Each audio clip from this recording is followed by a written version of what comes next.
Firstly independent cinema అంటే నాది first cinema వెళ్ళిపోమాకే చాలా అంటే ఇప్పుడు బ్రహ్మాజీ అన్న చెప్పినట్టే ఉంటుండే.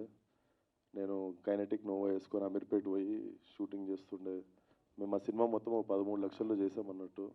సో ఈరోజు ఆ సినిమా చూసి తరుణ్ ఈ నగరానికి ఏమేదిలో ఛాన్స్ ఇవ్వడం ఏదన్నా like it was my mile stone. And ఒక ఇండిపెండెంట్ సినిమా గెలవడం ఎంత ఇంపార్టెంటో చాలామంది ఆస్పైరింగ్ ఫిల్మ్ మేకర్స్కి నాకు తెలుసు.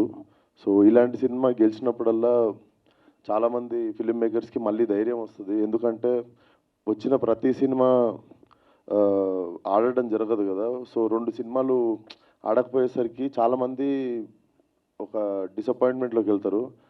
అలాగే మళ్ళీ ఇలాంటి సినిమా ఒకటి ఆడినప్పుడు మళ్ళీ 100 మందికి ధైర్యం వస్తుంది సినిమా చేసేది.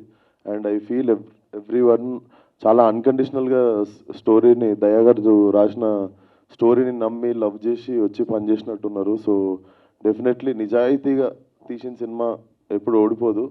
And I can sense it cinema నిజంగా చాలా బాగుండబోతుందని. టీజర్ చూడగానే కూడా I was very much thrilled అన్నట్టు. So all the best to the whole team. Brahmaji అన్న అంటే ఎప్పటి నుండి పరిచయం ఉన్నారు కానీ ఎప్పుడో ఒక మాట అవి ఇవి మాట్లాడుతున్నారు కానీ ఒక ఫోన్ చేసి ఒక సినిమా గురించి అనగానే నాకు అర్థమైంది ఎందుకు ఈ పట్టుకున్నారు అంటే డెఫినెట్లీ ఆ సినిమా మీద చాలా హోప్స్ ఉండి ఇది ప్రజల్లోకి వెళ్ళాలన్న దాని మీదనే పర్సనల్గా తీసుకొని దగ్గరుండి చూసుకున్నారు సినిమాని. సో పోస్టర్ మీద ఉన్న ప్రతి ఒక్కరు టీజర్లో ఆమని గారు సుధాకర్ గారు అందరూ amazing performance. So definitely film should do really well.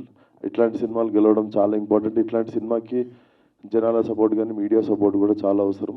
So all the best to the whole team of Babu. Thank you.